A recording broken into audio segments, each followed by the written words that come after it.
Le titre de ce livre, Études sur les prophéties, il est écrit par le bien-aimé frère Mark Tapenmus. Nous sommes toujours à la grande partie de Sous-4 parlant de l'Église. Nous sommes au chapitre 4 de cette partie Sous-4. Chapitre 4, petit 6, Philadelphie.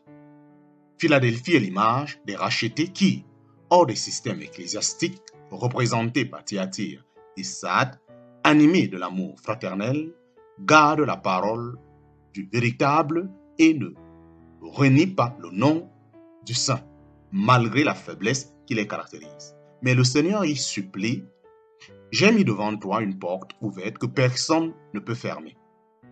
À la différence de Sardes, qui avait accompli jadis de grandes œuvres, Philadelphie n'a rien fait qui attire l'attention du monde et provoque l'admiration des hommes. Néanmoins, le Seigneur reconnaît ce qu'elle fait. Je connais tes œuvres, tu as gardé ma parole et tu n'as pas renié mon nom. Apparemment, c'est peu de choses et pourtant, rien n'est plus précieux au cœur du Seigneur que de voir ses rachetés garder sa parole et ne pas renier son nom. C'est ce qu'il attend de chacun de nous. La récompense promise à la fidélité de Philadelphie est bien propre à accroître son zèle. Parce que tu as gardé la parole de ma patience, moi aussi, je te garderai de l'heure de l'épreuve qui va venir sur la terre habitée tout entière pour éprouver ceux qui habitent sur la terre. L'Église composée de tous les rachetés du Seigneur sera donc gardée hors de l'heure de l'épreuve et non à travers l'épreuve. L'heure de l'épreuve est celle des jugements apocalyptiques qui frapperont les hommes après la venue du Seigneur. En vain s'efforceront-ils d'y échapper. Cette heure les attend, cette heure les atteindra où qu'ils se trouvent. Seuls les rachetés de Christ, enlevés à sa rencontre, lors de sa venue, en seront préservés. Ils l'accompagneront lorsqu'il apparaîtra en gloire, ce qui prouve bien qu'ils auront été enlevés auprès de lui auparavant. Cela ne signifie pas, d'ailleurs, que les saints ne soient pas appelés à souffrir sur la terre avant la venue de Christ. L'histoire de l'Église nous enseigne que nombreux sont ceux qui ont subi le martyre et nous savons que la persécution sévit dans plusieurs pays. Elle pourrait sévir aussi dans nos contrées, si le Seigneur le permettait, sans parler des épreuves issues des jugements qui s'abattent sur divers pays, épreuves dont les chrétiens ont aussi leur part. Mais ces circonstances, si douloureuses soient-elles, n'ont rien de commun avec l'heure de l'épreuve dont il nous est parlé ici et dont l'Église sera gardée. Le Seigneur lie cette promesse à celle de son prochain retour. Je viens bientôt, tiens ferme ce que tu as, afin que personne ne prenne ta couronne. Il fait revivre ainsi dans le cœur de ses bien-aimés l'espérance glorieuse de sa venue, ce qui est particulièrement propre à affermir leur foi et à attacher leur cœur à sa parole. Grand 2, Sous-4 parlant l'Église, chapitre 4, petit 7, Laodicée.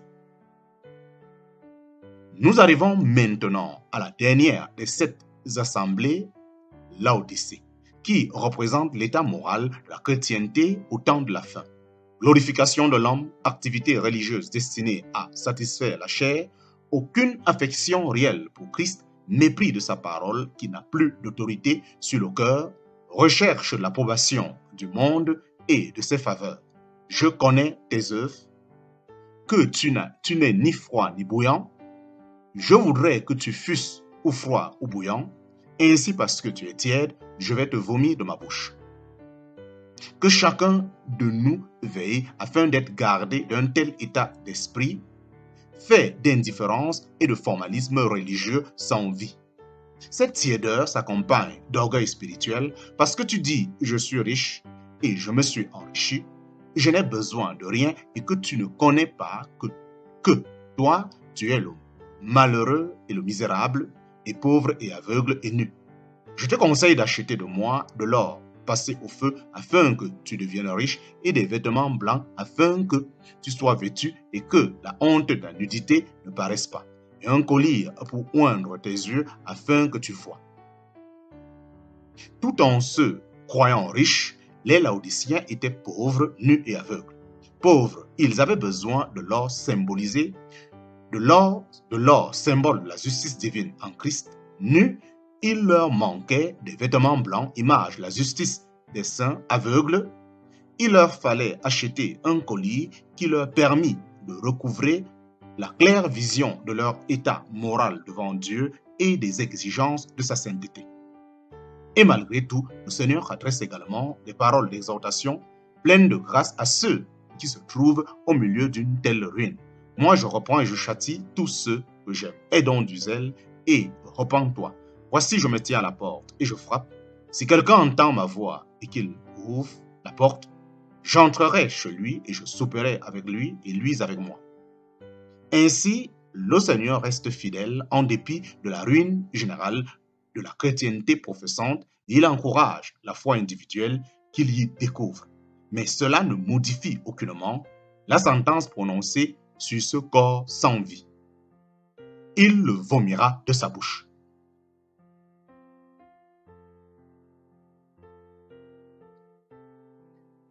Telle est brièvement l'histoire de l'Église, considérée quant à sa responsabilité sur la terre. Si les trois premiers états qui sont décrits sous les caractères d'Éphèse, de Smyrne et de Pergame comportent pour nous un enseignement historique et moral, les quatre dernières, Thyatire, Sardes, Philadelphie et Laodicée, ont été outre une portée prophétique car ils subsisteront jusqu'à la venue du Seigneur. Malgré l'humiliante histoire de l'Église responsable ici-bas, les desseins de Dieu envers l'Église véritable s'accompliront entièrement, avant même que la fausse Église soit vomi de la bouche de Christ. L'Église véritable, l'épouse du Christ, sera ravie à la rencontre de son époux. Quelle part glorieuse pour ceux qui appartiennent à cette Église et quel hommage ne doivent-ils pas rendre à leur Seigneur? Hommage à toi, chef de l'Église, l'épouse objet de ta faveur, à tes côtés, bientôt assise, sans fin, bénira son Seigneur. Ô saint transport, joie ineffable, nous jouirons de ta beauté et de l'amour inexprimable qui remplira l'éternité. Nous sommes à la fin de la deuxième grande partie de ce livre. Je répète, nous sommes à la fin de la deuxième et grande partie de ce livre. Nous entrons maintenant dans la troisième.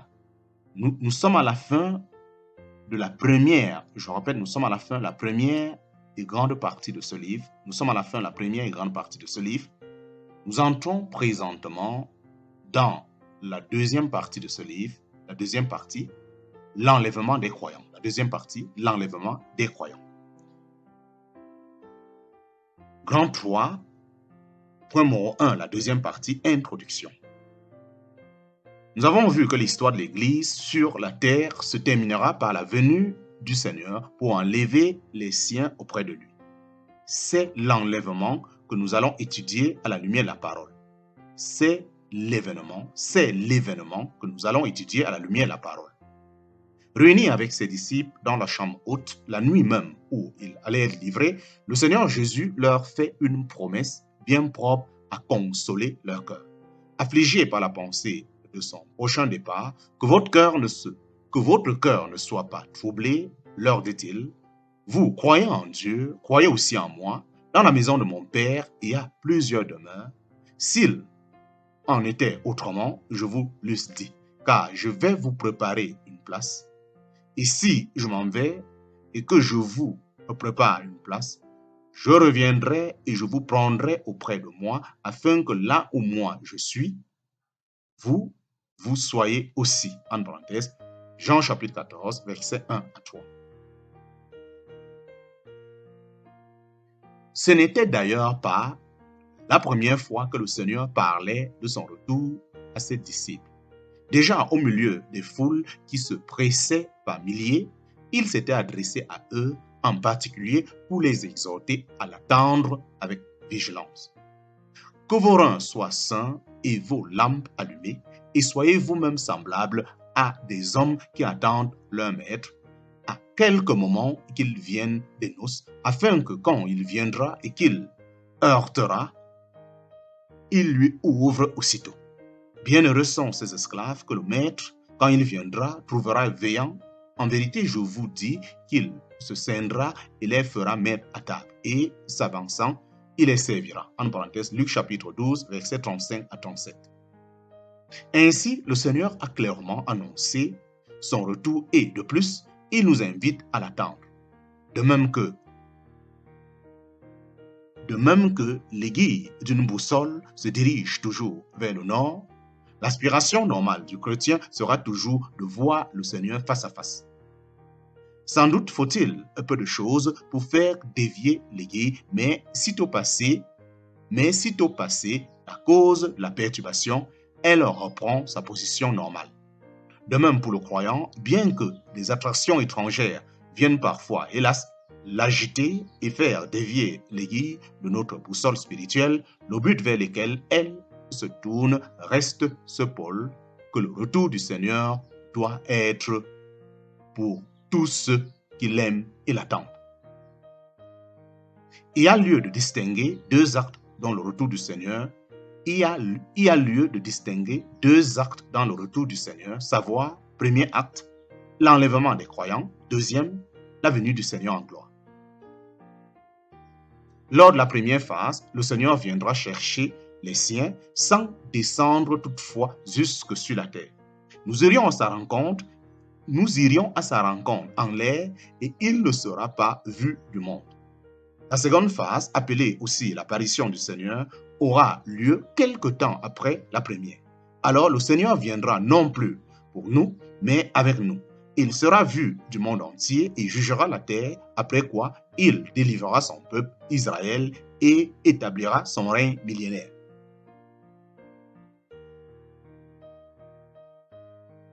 Dans les chapitres qui suivent, nous étudierons seulement l'enlèvement des croyants. Nous examinerons tout d'abord de plus près les promesses du retour du Seigneur, à qui cette promesse s'adresse, quand et comment elle s'accomplira, puis nous aborderons le sujet solennel de la manifestation des rachetés devant le tribunal de Christ et terminerons par le récit des noces l'agneau. Chapitre 1 de cette deuxième grande partie, la promesse du retour de Christ. La promesse du retour de Christ. Chapitre 1, la deuxième grande partie de ce livre, Espérance de l'Église, être avec Christ dans le ciel.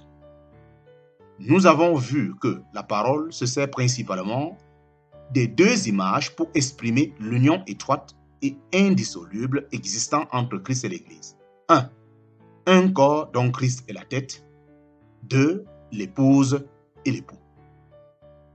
Ces deux images impliquent le fait que notre place en tant que rachetés de Christ est d'être là où il se trouve lui-même, c'est-à-dire dans le ciel. Il est descendu ici-bas, jadis, dans un corps semblable au nôtre et a pris notre place sous le jugement de Dieu contre le péché. En parenthèse, lisez Isaïe chapitre 53, versets 4 et 5. Il nous a rachetés par son sang, en parenthèse, 1 Corinthiens chapitre 6, verset 20, 1 Pierre chapitre 1, verset 18 à 20. C'est pourquoi il désire aussi avoir auprès de lui dans sa gloire. C'est pourquoi il désire nous avoir auprès de lui dans sa gloire.